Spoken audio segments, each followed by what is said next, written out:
Bueno, vamos a continuar entonces. Em, bueno, estábamos con ese tema de la palabra en Lacan, ¿no? Esto de cómo la palabra muchas veces tiene una fuerte influencia y una fuerte marcación, digamos, en lo que es en el sujeto. Y también lo interesante de este enfoque es poder ver los mecanismos de comunicación que utiliza el sujeto, ¿sí? Esto de necesidad, demanda y deseo que puntualiza Lacan son cuestiones importantes que nos permiten entender de repente eh, cómo el sujeto se comunica, cómo puede verbalizar aquello que necesita, cómo puede expresarse, ¿sí? Eh, y cómo nuestra palabra también es necesaria, esto cuando decían lo de las etapas, ¿no? Lo real, lo imaginario y simbólico, ¿no? Esto de cómo se construye esto, ¿no? Es decir, cómo vamos viendo que el sujeto va construyendo su propia personalidad, ¿no es cierto? A partir de la, la palabra y lo que le dice el otro. A esto se refiere cuando habla de lo imaginario y habla del espejo, ¿no? Y esto de que empieza a construir su propia imagen. Bueno, esto tiene que ver con esa imagen, ¿sí? Que nosotros devolvemos al sujeto, o que muchas veces planteamos desde la palabra, y cómo la palabra también hace que el otro exista, ¿sí? ¿Cuántas veces, no? Chicos que de repente en la escuela no tienen buena relación con el docente porque no se sienten escuchados, porque no se sienten atendidos. Esto muchas veces se da, esto no le hablo y no me escucha, ¿no? Esto de la comunicación es un elemento importante porque nos permite pensar de repente cómo tendría que ser o qué es lo que tendría que mejorarse en lo que tiene que ver con la palabra para poder mejorar la situación de aprendizaje, ¿sí? Hay un test que es muy bueno que es el de pareja educativa, que justamente indaga en todo lo que tiene que ver con la relación del otro o la relación entre el que aprende y el que enseña, ¿sí? Y estos vínculos son importantes porque nos permiten ir vislumbrando qué es lo que sucede al momento de construir una determinada relación o una determinada relación de aprendizaje. Mismo nosotros en el trabajo psicopedagógico también, la idea es poder trabajar también con la palabra, ¿no? Y con lo que el sujeto nos trae. Por eso también esto del énfasis que pone Lacan en lo lingüístico nos sirve para tener un mejor acceso al sujeto, ¿sí? Y sobre todo también muchas veces nos permite conocer ese elemento que es el deseo, ¿no? Esto de que este elemento que está en un nivel inconsciente y que muchas veces a través de la palabra o inclusive a veces a través de otros instrumentos de la clínica, podemos llegar a tener una cierta noción o una cierta idea de qué se trata ese deseo. Es decir, en el caso nuestro como psicopedagogos, a nosotros el deseo que nos interesa conocer es el deseo de aprender, ese anhelo, ese, esa necesidad que tiene el sujeto, ¿no? De adquirir conocimiento y poder aprender y poder avanzar en lo que es la construcción del conocimiento. Bueno, y el último de los autores que vimos fue Piaget, ¿sí?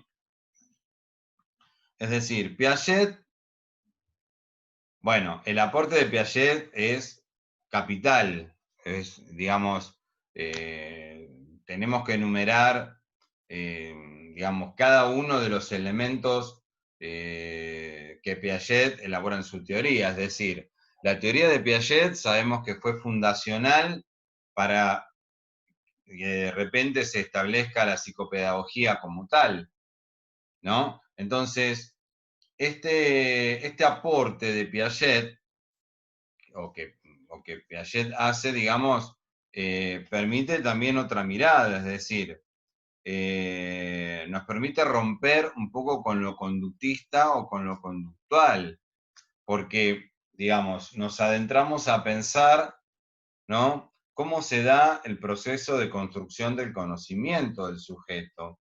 ¿Qué mecanismos utiliza, ¿sí?, a la hora de operar sobre los contenidos y los conceptos? También han sido valiosos los estadios, los famosos estadios que él nombra, ¿no? Porque el estadio, recuerdan que nos permite conocer un poco en qué etapa del conocimiento está el sujeto,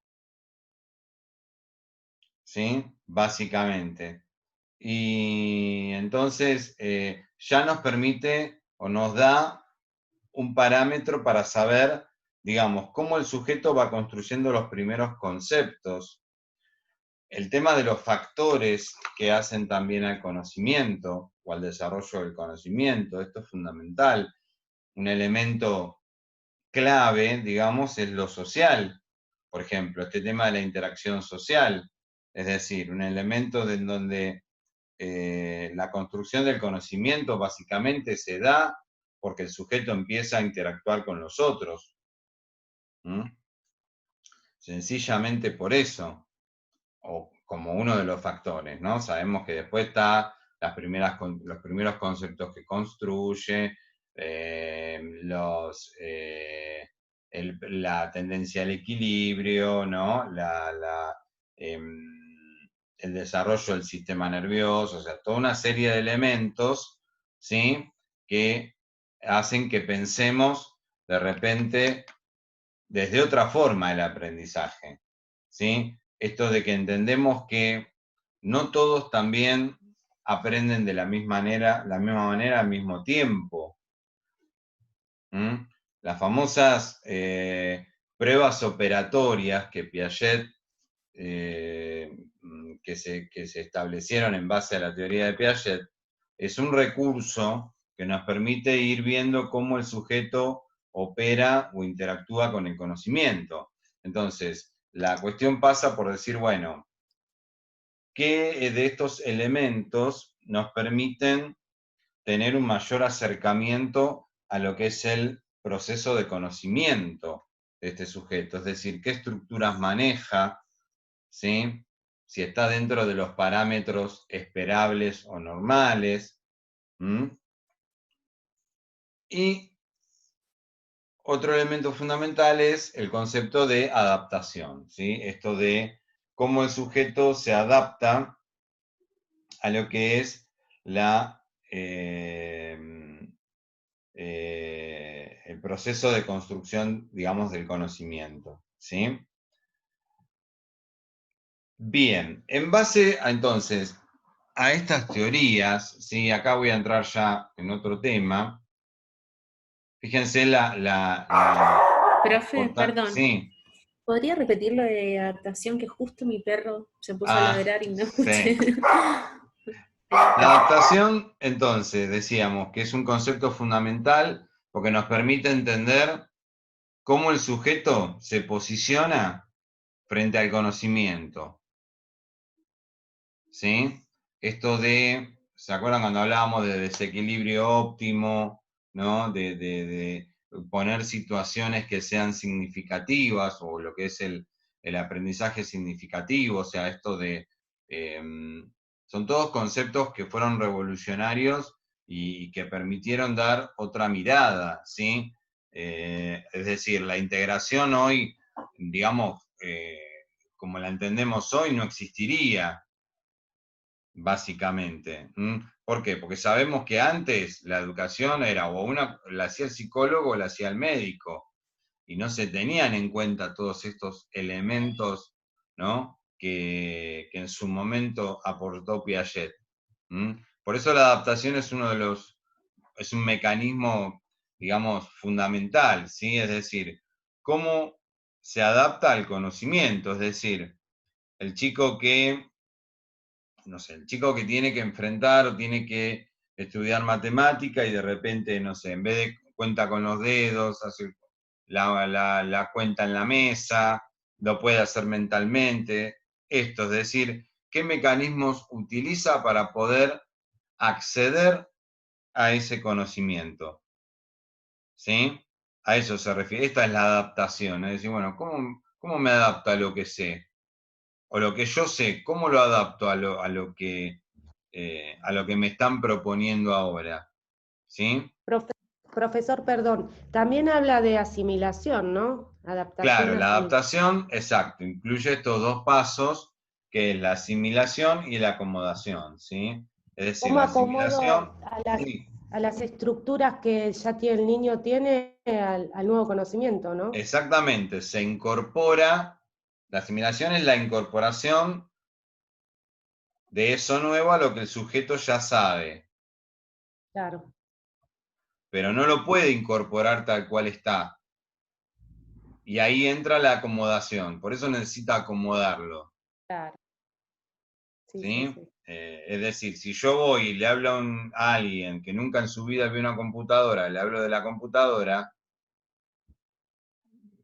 me va a decir, bueno, pará, ¿cómo se entiende esto? Bueno, mira, esto es, a ver, como la calculadora que vos usás para hacer las cuentas, por ejemplo. Claro. Es decir, esto de querer, esto de poder de repente relacionarlo con la propia vivencia del sujeto es lo que lo hace significativo, y acá es donde entra esto de la asimilación y la acomodación.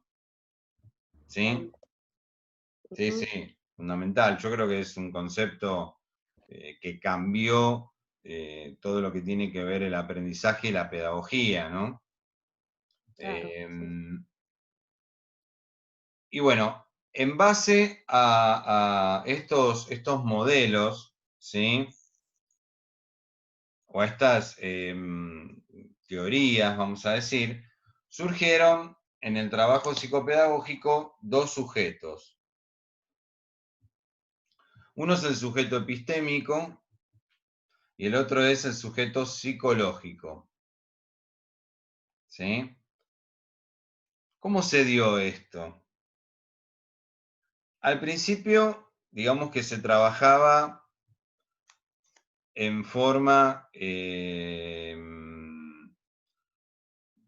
cuando surgió la psicopedagogía, ¿no? Trabajábamos básicamente utilizando la teoría de Piaget y analizando en base a parámetros. Pero ¿qué pasa?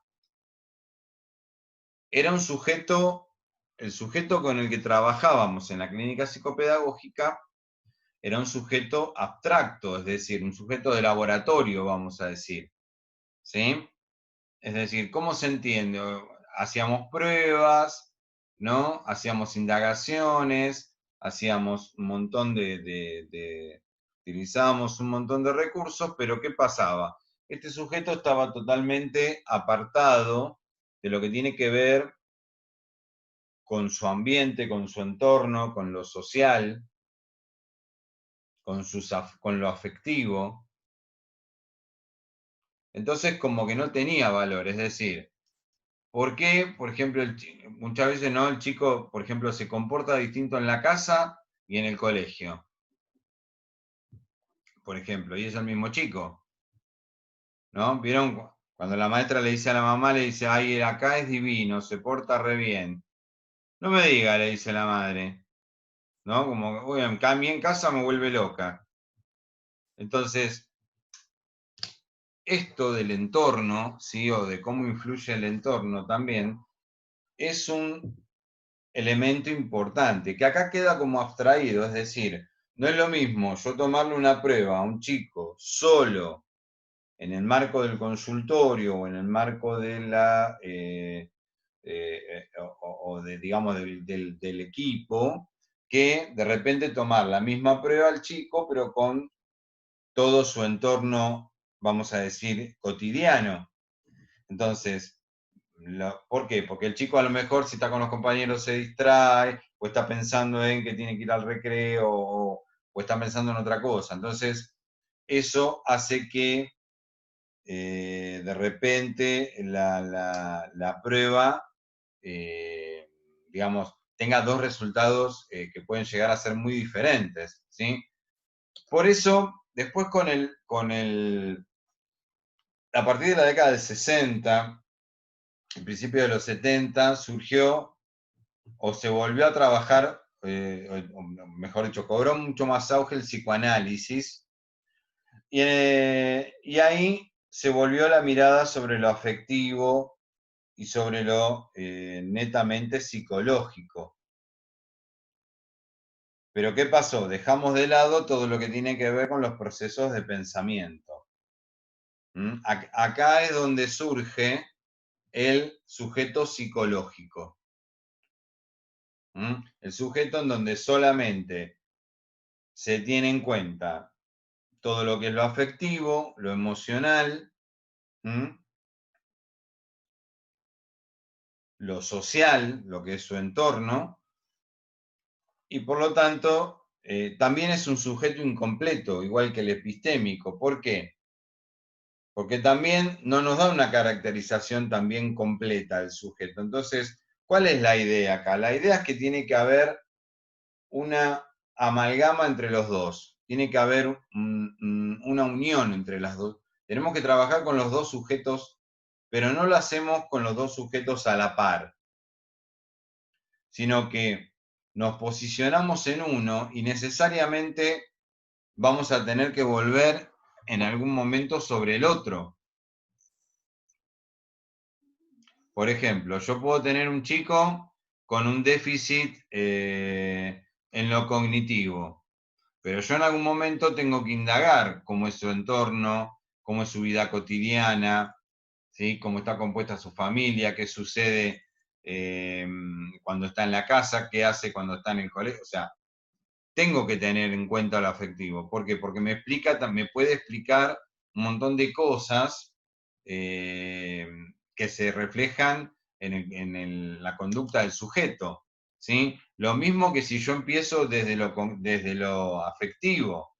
En algún momento, yo no me puedo quedar con, como les decía hace un rato, el bloqueo emocional. Yo tengo que también indagar y ver qué sucede desde los procesos de pensamiento con ese sujeto. Por eso lo importante de hacer una indagación completa, ¿sí? Pero, ya les digo, no con los dos sujetos a la vez, sino que lo que tenemos que hacer es como una especie de pivoteo, vamos a decir. O sea, vamos de un sujeto al otro, ¿sí? Y eso nos permite tener una caracterización completa, total, del sujeto, ¿sí? Hay otro concepto, que es el concepto de referentes clínicos, que son todas aquellas o aquellos elementos que se ponen de manifiesto en el marco del trabajo psicopedagógico. Es decir, muchas veces estos elementos pueden ser errados, ¿eh?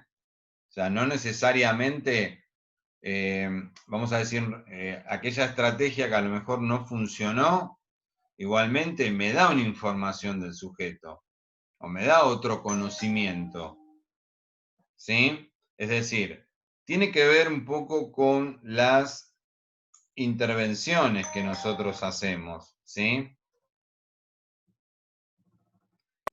Uno no Profe, tiene que una ponerse mal si de repente aplicó una determinada estrategia y no funcionó como uno esperaba. ¿Por qué?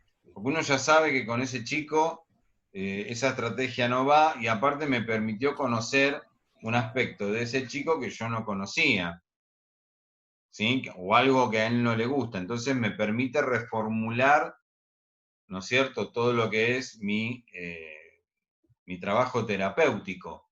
Entonces, la idea es poder establecer qué estrategias, o poder ir descartando cuáles son las estrategias, son las más adecuadas, ¿sí?